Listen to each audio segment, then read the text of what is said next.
¿sí? De lo que ha sido estas reuniones especiales. El Señor es fiel, nos ha sostenido, nos sostiene en el tiempo que va pasando, y seguramente en la gracia de Él, si Él lo permite, va a haber muchos años más que la iglesia pueda seguir creciendo y pueda seguir cumpliendo la tarea y la misión en este lugar, ¿sí? Nosotros seguimos sirviendo. Los contextos son distintos porque nuestra ciudad está,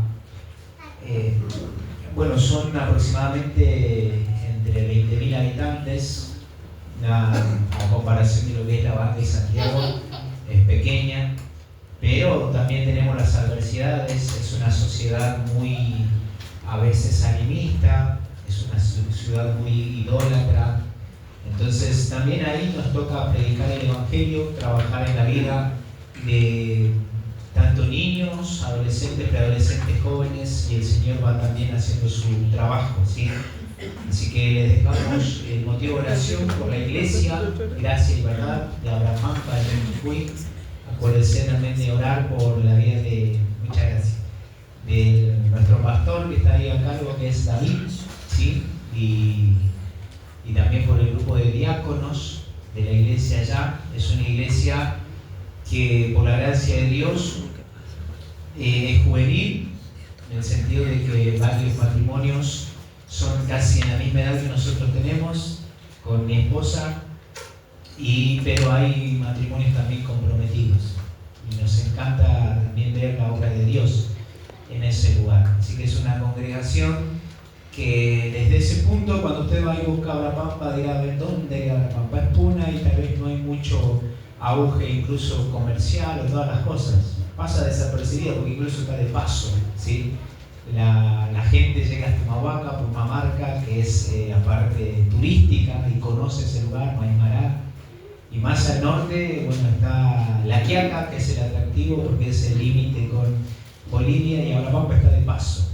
Pero de ahí el Señor también nos permite poder ministrar y salir, ¿sí? Somos muy bendecidos nosotros porque la iglesia nos ha cobijado, nos ha discipulado, nos ha enseñado, nos sigue enseñando, y es nuestra tarea también transmitir esa realidad.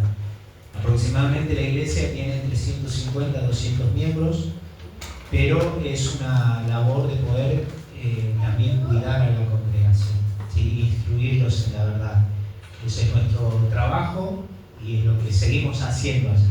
Nosotros allá trabajamos, ustedes siguen trabajando acá, y nos gozamos en que estamos bajo el mismo Señor, el que no se olvida nada, el que a cada uno le va a dar según la obra que haya hecho, y lo hacemos en fe. Así que muchísimas gracias, hermanos, por permitirnos compartir en estos días. Algunos me decían: ¿cuántos años tiene usted? Me decían: ¿o te puedo llamar de vos? Me decían. Y la verdad que uno siempre tiene temor, porque estar al frente no es fácil. Vieron que se pasaban los chicos, daban los versículos, y no es fácil. Hay que tener valor para pararse al frente, decir la palabra de Dios, enseñar la palabra de Dios.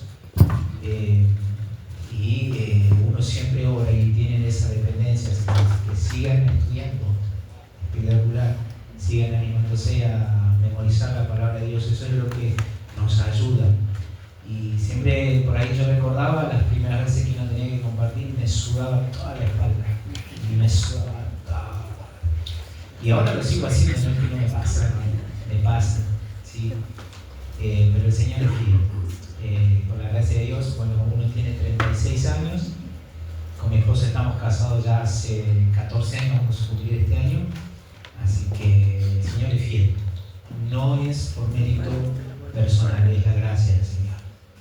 Es la gracia del Señor que nos sostiene y nos permite también servir y ser de bendición, si de alguna manera también lo hemos sido, es por la gracia de Dios, ¿sí? La gracia del Señor es capaz de hacer eso. Así que, pensando en esto, quería que podamos meditar en esta última parte también, para dejarle para la congregación un ánimo. Y la meditación en esta noche la llamaba La Iglesia, continuidad de la vida de Jesús. Tenemos el mandato, una de las cosas que dice Juan 17:18: así como me enviaste, al mundo, yo los envío al mundo. Nuestra labor como iglesia es seguir la continuidad de la vida de Jesús. La vida de Jesús, una de las cosas que hizo o impactó de tal manera sobre todas las cosas es porque tenía autoridad. Veían en la vida de Jesús y cuando Él enseñaba y Él hablaba, muchos reconocían y decían, ¿quién es este? ¿De dónde salió? Pero habla como alguien que tiene autoridad. Pero la autoridad principal le había dado el Padre y Él también había ejercido su ministerio bajo esa autoridad, bajo la sumisión del Padre, bajo realmente los parámetros que el Dios Padre pedía, y en esa dependencia Él también, ¿qué es lo que terminó?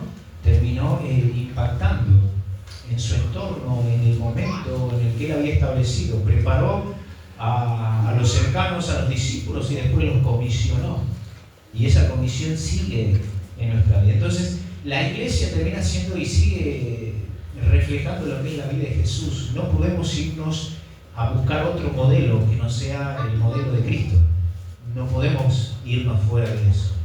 Y cuando pensamos en esto, pensamos en la iglesia como una comunidad de fe. Miren, vamos a leer Hechos capítulo 2, acompáñenme.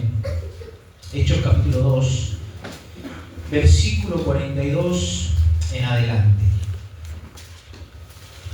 Dice así la palabra de Dios, hablando de lo que es la iglesia en un principio, porque recordamos que la iglesia, tanto en el Antiguo Testamento, no está aún en el Nuevo Testamento. Después de lo que viene el Consolador, el Espíritu Santo, se viene a establecer lo que iba a ser la iglesia. Para muchos, incluso como Pablo va a decir, era el misterio que ahora Dios había dado a conocer, la iglesia. Y la iglesia vive en el tiempo de la gracia de Dios. La iglesia tenía el propósito y ahí comenzaba. Cuando vamos a Hechos 2, versículo 42 en adelante, dice así: y perseveraban en la doctrina de los apóstoles, en la comunión unos con otros, en el partimiento del pan y en las oraciones. ¿Sí?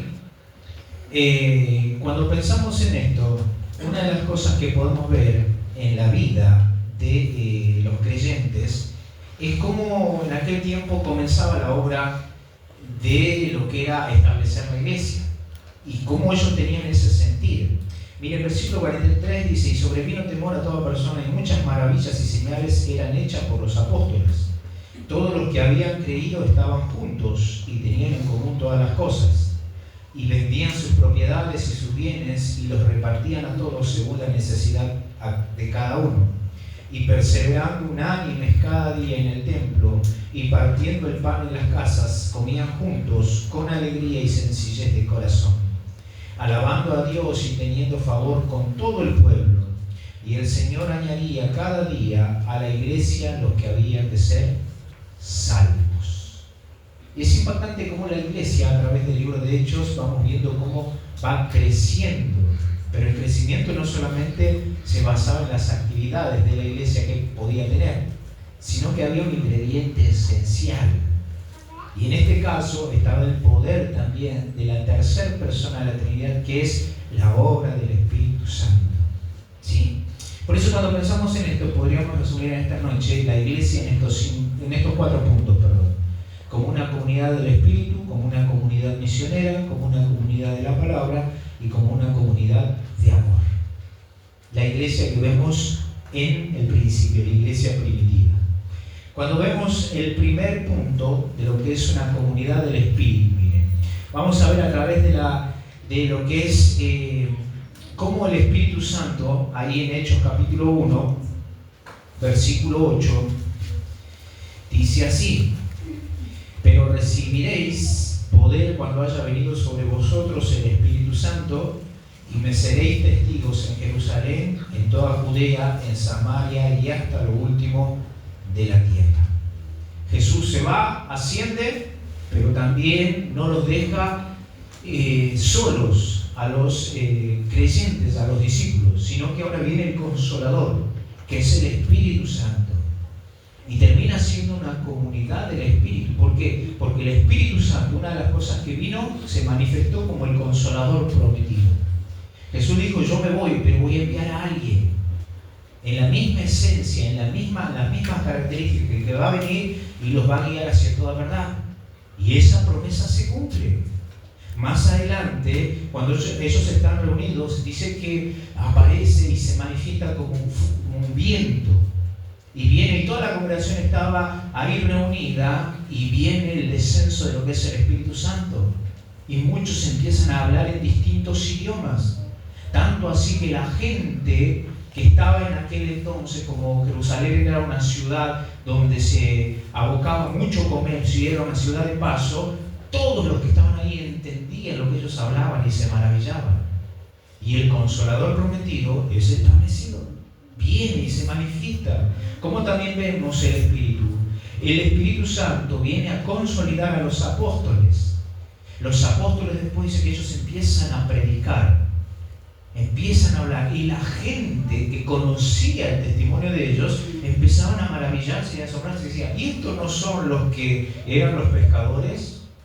Estos no eran personas que no eran tal vez capacitadas o que no tenían esa elocuencia para ir y predicar, pero la Biblia dice que ellos hablaban con denuedo, con convicción, con firmeza, porque eran creyentes, o los apóstoles estaban llenos del Espíritu, y eso hacía que pudieran hablar con tal medida, con tal seguridad del hecho de la proclamación del Evangelio.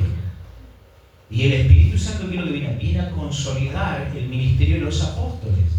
No tan solo eso, sino que el Espíritu Santo, una de las cosas que hace es también viene a confirmar la visión. Viene a guiar y les dice hacia dónde tienen que ir.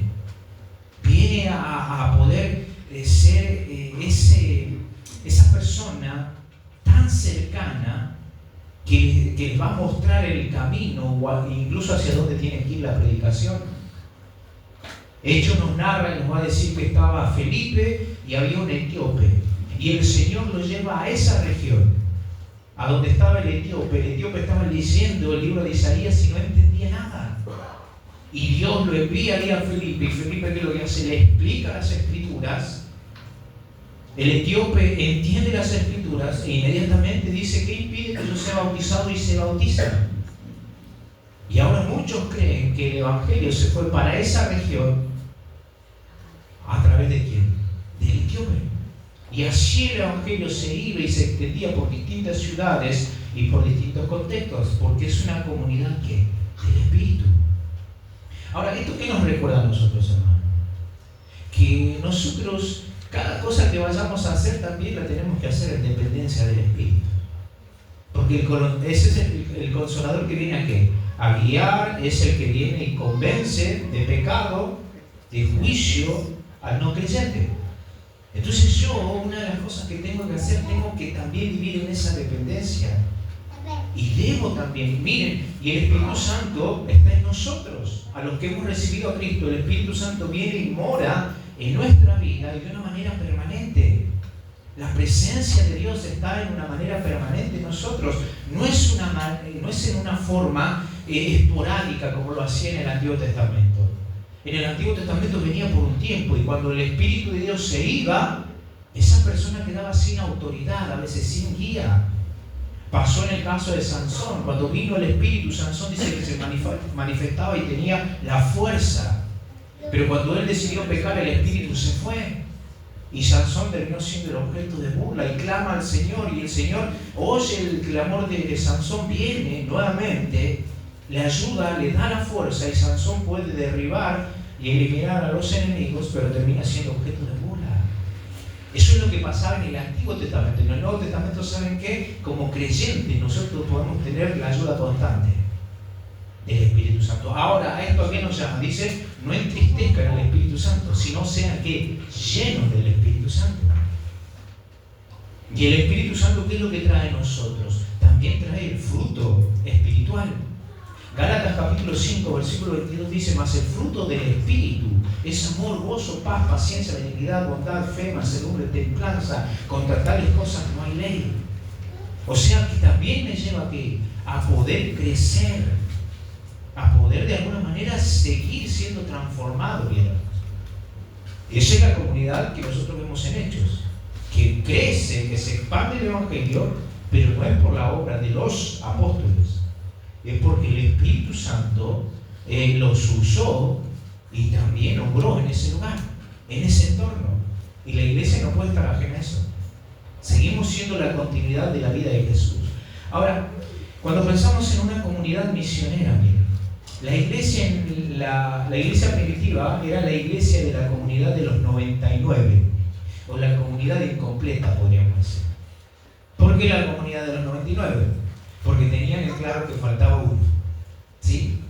Que faltaba uno.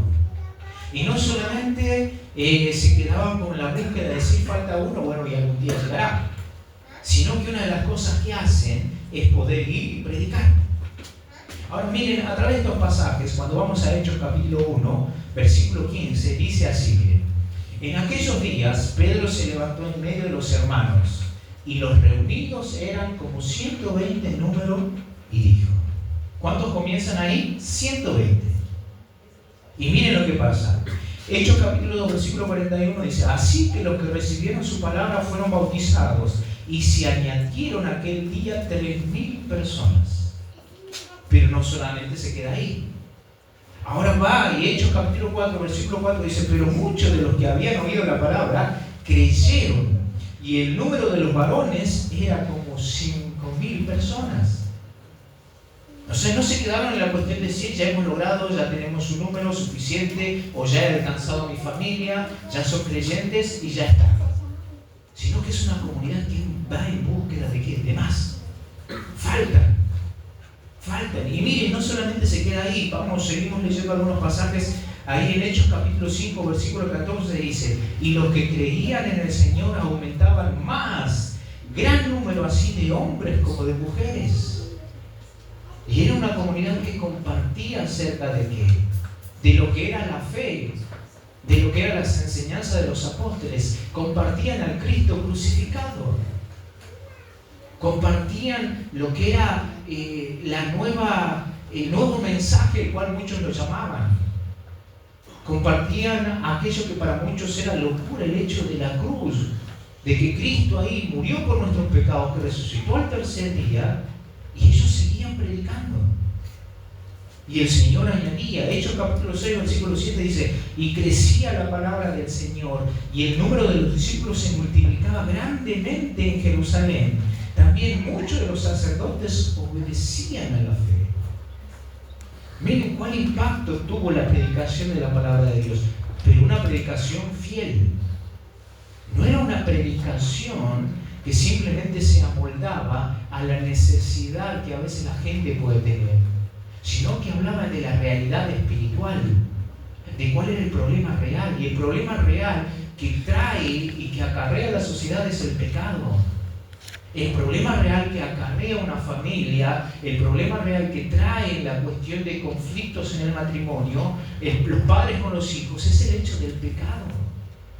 Y se predicaba acerca del arrepentimiento de los pecados. Y miren cuál impacto, hasta los sacerdotes dicen que creían.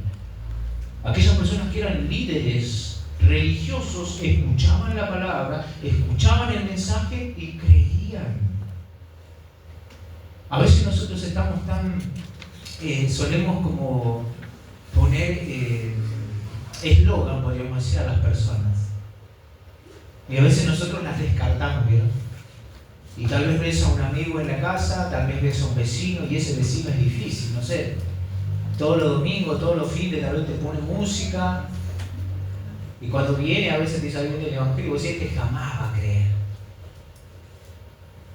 Pero ¿qué si aún no le has predicado el evangelio? Porque el poder no radica ni aún en lo que vos o en tu capacidad que puedas tener, sino que radica en la obra del Espíritu Santo. Y es impresionante lo que puede hacer el Espíritu Santo, hermano. Nuestra tarea es ir y predicar. No me importa quién sea. ¿Vieron? Pablo, una de las cosas que decía es, él veía la oportunidad de la predicación y estuvo hasta el punto de estar con una máxima autoridad. Estuvo delante de un rey predicándole. El rey entendió y dice: Pablo, por poco me persuades, casi me convences para hacerme cristiano, le dice. Pero Pablo entendía que tenía que hacer su labor. Pablo, cuando estaba naufragando, Y en el barco, cuando están yendo esclavos, ¿qué es lo que pasa? Llegan a una isla y Pablo decía, hoy me pasa de todo. O sea, pero él sigue predicando. Y la gente en ese lugar cree, se arrepiente. Entonces, si hay algo que debe haber en nuestro corazón es tener eso. La comunidad de que de los 99 falta uno. Y no hay corazón tan duro para el poder de Dios, hermano. No hay. Pero debemos tener esa fe de ir y de predicar. Miren, Hechos capítulo 9, versículo 31 dice: entonces las iglesias tenían paz por toda Judea, por Galilea y Samaria, y eran edificadas, andando en el temor del Señor, y se acrecentaban fortalecidas por el Espíritu Santo. ¿Qué pasaba con las iglesias? Crecían. ¿Por qué crecían? Porque el Espíritu Santo oraba. Por eso yo les decía, esta labor que nosotros tenemos, no la veamos simplemente como algo humano. No es humano. Es una tarea espiritual que exige también que nosotros podamos comportarnos a la medida, en dependencia del Espíritu, pero es netamente espiritual. Y no nos cansemos de predicar y de mirar en ese sentido. Esa es la comunidad misionera que era la iglesia primitiva. Ahora, también, ¿qué termina siendo? Era una comunidad de la palabra. Porque ¿qué es lo que decía Hechos capítulo 2? El versículo que comenzamos leyendo, el 42, dice: y perseveraban en la doctrina de los apóstoles. ¿Cuál era la doctrina de los apóstoles? La enseñanza que había recibido de Jesús, que nosotros hoy las tenemos plasmadas a través de ¿qué? De lo que es los evangelios y de lo que Jesús había hablado, de las bienaventuranzas. Entonces, esa es la doctrina que ellos aún tenían, porque no tenían el canon bíblico completo. Pero dice que perseveraban, meditaban en esto. Y era una comunidad de ¿qué? De la palabra de Dios. Y la palabra de Dios tiene ese poder, hermano. La palabra de Dios tiene poder ¿para qué? Para convertir al incrédulo. Porque viene y es poderosa, tan tajante, tan penetrante, tan clara. La palabra de Dios dice como ese espejo que lleva a vernos nuestra necesidad, ¿no? De qué es lo que me falta, cómo estoy, me muestra la realidad y al final me motiva o me desafía al arrepentimiento, o simplemente yo tengo la actitud de querer rechazar. Pero necesitamos mirar la palabra de Dios en esa medida de fe que tiene poder para convertir.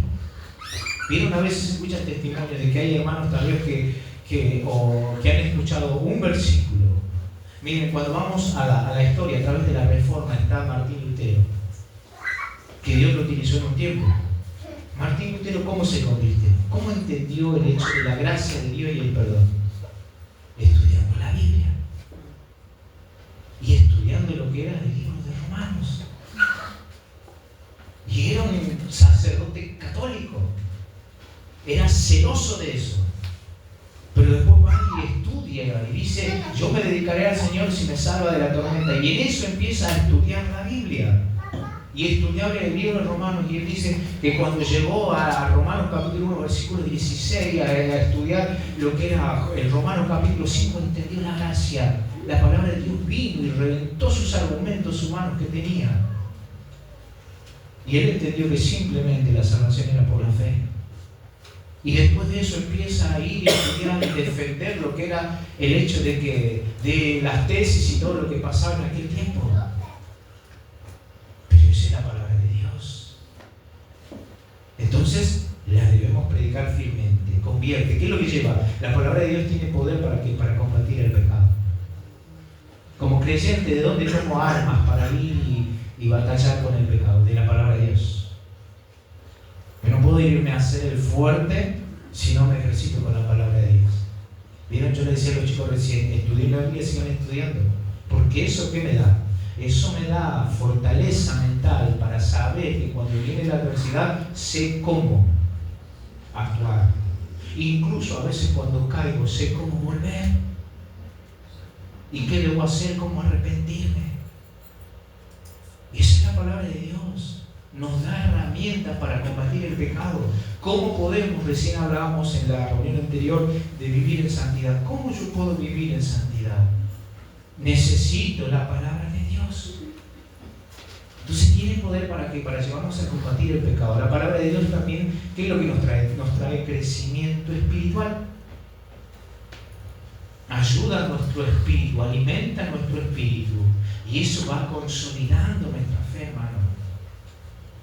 Entonces, no solamente se queda ahí. La palabra de Dios, ¿qué es lo que hace? También dice la Biblia que claramente revela nuestros intereses.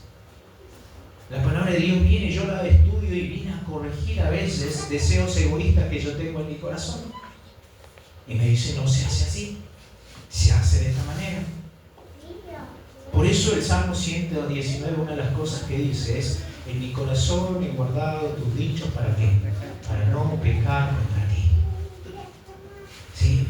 Y el Salmo 119 está plagado de versículos que nosotros sabemos de los beneficios de la palabra de Dios.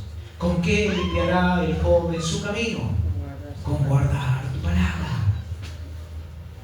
Dice, lámpara es a mis pies tu palabra y lumbrera mi camino.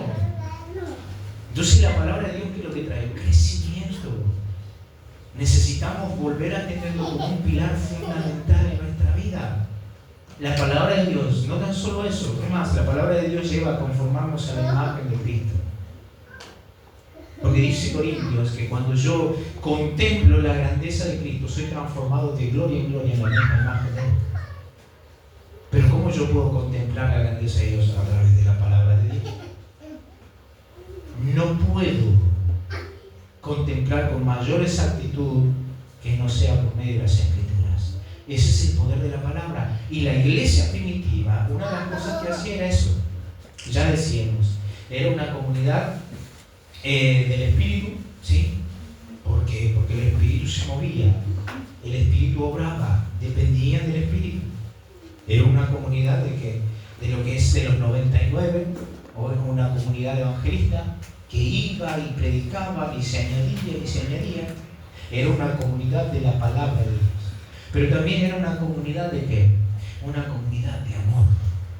Perseveraban en la doctrina de los panes, en la doctrina de los apóstoles, en la comunión unos con otros, en el partimiento del pan y de las oraciones. Todos los que habían creído estaban juntos y se tenían en común todas las cosas. Y vendían sus propiedades y sus bienes y los repartían a todos según la necesidad de cada uno. Y perseverando unánimes cada día en el templo y partiendo el pan en las casas, comían juntos con alegría y sencillez de corazón, alabando a Dios y teniendo favor con todo el pueblo. Y el Señor añadía cada día a la iglesia los que habían de ser salvos. A veces tristemente, ¿saben qué es lo que nos falta? También es que nos olvidamos que el amor termina siendo un vínculo esencial en la vida del creyente. A veces nos preocupamos o estamos tan desenfocados simplemente o el error puede ser en ocuparnos hacia afuera y descuidar al que está dentro. Y al que viene solemos juzgarlo, porque vino así, porque llegó así, y pareciera que entre nosotros empezamos a tirarnos tierra o barro. Ay, que se cree la santidad, la perfecta del pastor. Y no sé qué pasa con eso. Cuando en realidad yo te tendría que hacer, amar a mi hermano, preferirlo. Si yo le preguntaría, ¿quién de la iglesia es su mejor amigo? ¿O su mejor amiga? ¿Tiene en la iglesia un mejor o una mejor amiga? Y a veces vamos a decir no, porque tu mejor amigo es el que te encontrás el fin de semana en la cancha, porque tu mejor amiga tal vez es la que está en el trabajo y con ella compartís cosas. Pero al final ni siquiera vos sos un buen amigo o una mejor amiga, porque no le hablas de Cristo. Simplemente a veces eso demuestra el egoísmo. Pero la iglesia, ¿qué es lo que hacía? Dice que ellos se preferían, compartían todas las cosas en común, veían una necesidad y decían, a ver, ¿qué podemos hacer con el fin de qué? De suplir esa necesidad. ¿Cómo podemos hacer? Y se comprometían, ¿se entiende? No es que decía, alguien lo va a hacer, o el pastor lo tiene que hacer, sino que era una comunidad donde prevalecía el amor. Y la iglesia hace esto, miren. Cuando es una iglesia de amor, es una iglesia que dice que se apoyaban mutuamente. ¿Qué quiere decir? Que se ayudaban. Buscaban el beneficio uno del otro. Se extendía la mano. Vamos, sigamos. Y ese vínculo hacía que los demás miraran en los creyentes y decían, ¿qué les pasa esto? ¿Qué hace que ellos puedan tener la misma unidad? Después Pablo va a hablar y va a decir, ya no hay judíos, ya no hay gentiles, ya no hay griegos, ya no hay división. Todos en Cristo somos uno. Y eso terminaba impactando también la sociedad de aquel tiempo. Hoy no, hoy nos dividimos por clases sociales. El que tiene más se junta con los que tienen más. Y empezamos a despreciar aquello. En realidad, cuando hay un amor genuino, ¿qué es lo que hace? El que tiene más contribuye con el que tiene menos. Y el que tiene menos no es que se aprovecha del que tiene más, sino que también agradece y busca bendecir de alguna manera ese favor, ese hecho de dar. Eso era la comunidad de amor, hermano. Ahora, ¿el amor qué es lo que hace? ¿O la iglesia qué tendría que ser? ¿O qué es lo que refleja? La iglesia es un lugar de ¿qué? De cuidado. Cuando nosotros vemos y amamos la iglesia, la vemos como ese lugar de cuidado. Porque acá yo vengo, no nos conocemos mucho, pero en el amor de Dios, ¿qué es lo que podemos hacer? Nos cuidamos. No sé, hicimos casi 15 horas de viaje. No nos conocíamos. Pero venimos acá y en ese vínculo de amor nos dan un lugar para hospedarnos. Nos invitan a almorzar, nos extienden la mano, nos dan un abrazo. Es eso sentir el amor. Pero ahora sigámoslo practicándolo con los de acá. Porque a veces cuando estamos bien el hermano de fuera, bueno, no digo que no lo reciban así, pero ahora practiquenlo más entre ustedes.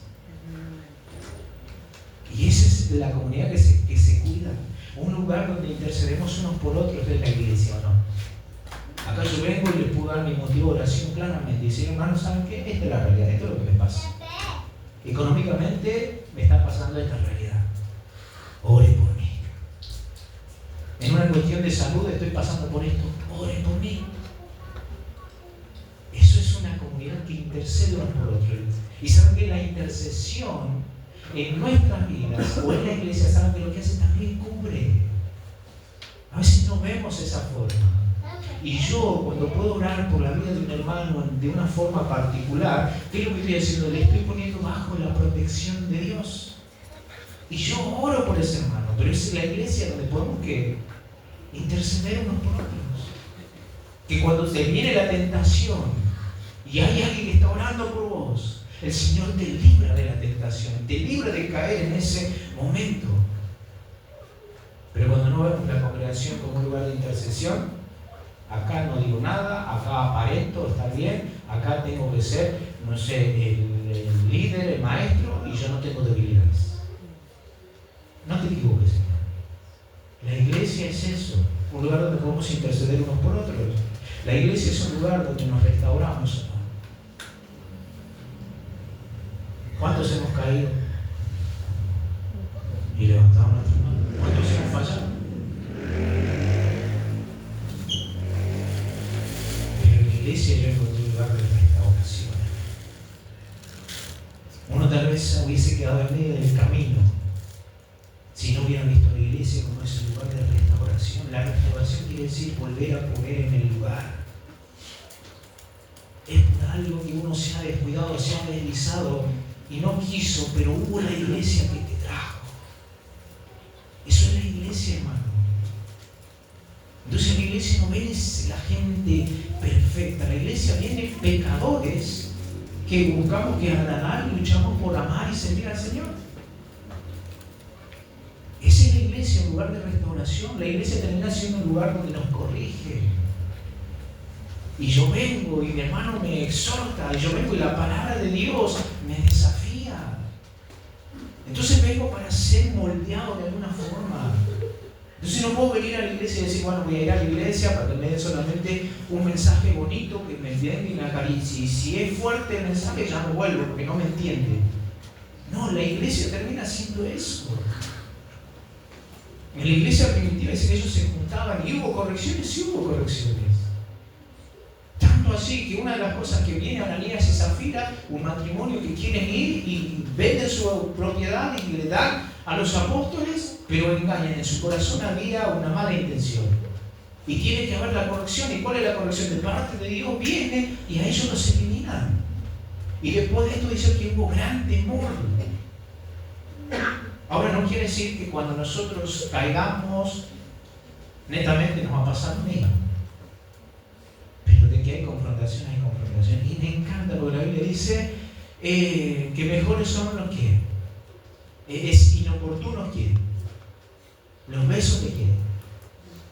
De aquellos que no realmente no son sinceros en su amor, ¿se entiende? Y alaban y te dicen, pero cuán fieles son las heridas de los que aman. Entonces te corrigen, te estimulan, y eso es lo que es la iglesia. A eso deberíamos ir. La iglesia también que es un lugar donde se busca lo mejor para el otro. La iglesia nos lleva a renunciar al yo. El yo que te dice, vos podés, pues se trata de vos, de tu proyecto, de tu progreso. Se trata de vos. El sistema te dice. Pero la iglesia, ¿qué es lo que te dice? Se trata de nosotros. Y es más, si te va bien a vos, yo me alegro. Me alegro con aquellos que le va bien. Mi hermano no tenía trabajo. Encontró un buen trabajo. Qué bueno. Dios te bendiga y me alegro por eso. Pero a veces no, Señor, ¿por qué a mí no? Y a él sí. Ay, Señor, yo estoy viniendo más fiel a la iglesia, ¿no? Pero no me sos fiel a mí. Eso es egoísmo. Y no debe ser así. Eso está mostrando la realidad de nuestro corazón. Que hay un desinterés por el progreso o el crecimiento de otro. La iglesia busca eso. Ahora me dirán, ¿de dónde sacamos ese principio? Cristo se humilló. ¿Para qué? Para hacernos un bien. Eso es lo que hizo Cristo. Y eso es lo que tenemos que imitar. Y Juan capítulo 15 dice, en esto conocerán que son los discípulos en que os améis unos a otros. Y la iglesia primitiva tuvo crecimiento y tuvo impacto. Sí, fue una comunidad, decíamos, de espíritu, una comunidad evangelista, una comunidad de la palabra, y fue una comunidad de ¿qué? De amor. Y son principios que nosotros podemos tomar y lo que nos hace ser la iglesia. ¿La iglesia es perfecta? No. En realidad, pero es un lugar de amor, donde debe impregnar y reinar el amor, el espíritu, donde nos ayuda a poder crecer. Entonces, ahí seguimos creciendo. Cristo murió por la iglesia, sí, ¿para qué? Para santificarla y presentarla sin mancha. Pero un día, cuando venga y busque a su iglesia, todos vamos a ser transformados y vamos a disfrutar de esa plenitud. Mientras tanto, yo me comprometo con mi congregación local y ahí voy y busco y sirvo. Ahí voy y busco, prefiero a mi hermano. Ahí voy, amo. Ahí voy, humillado porque me equivoqué y ahí voy, se tiene. Y qué hermoso es entender que la gracia de Dios en estos 113 años se ha manifestado en este lugar, pero también nos sigue desafiando a que la iglesia pueda imitar esas virtudes. La continuidad de la vida de Jesús. Fue alguien que fue lleno de la palabra, fue alguien que amó, fue alguien que fue guiado por el Espíritu, fue alguien que vino a buscar al que se había perdido. No es otra cosa. Ha habido golpes y pasa por situaciones difíciles en la iglesia, pero el Señor es el que la sostiene, la guarda. Y debemos orar siempre por los ancianos, por los líderes, por la congregación, en sí por todos, para que el Señor también les dé firmeza, estabilidad y puedan seguir creciendo. Hay una canción que quiero que podamos ver la letra, ¿sí? Y pensar también en la realidad de lo que hace el Señor. Me encanta, es una canción de Marco Vidal, y esta canción dice: aquí estamos. No sé si sale el audio, si no sale no importa, pero la letra me encanta porque va a resumir lo que es entender el proceso en el cual estamos y lo que buscamos hacer para el Señor. Y la canción ilustre dice: lo que estamos somos pocos, algunos ya no están a nuestro lado, quisiéramos que estén, pero no están, pero aquí estamos, ¿sí?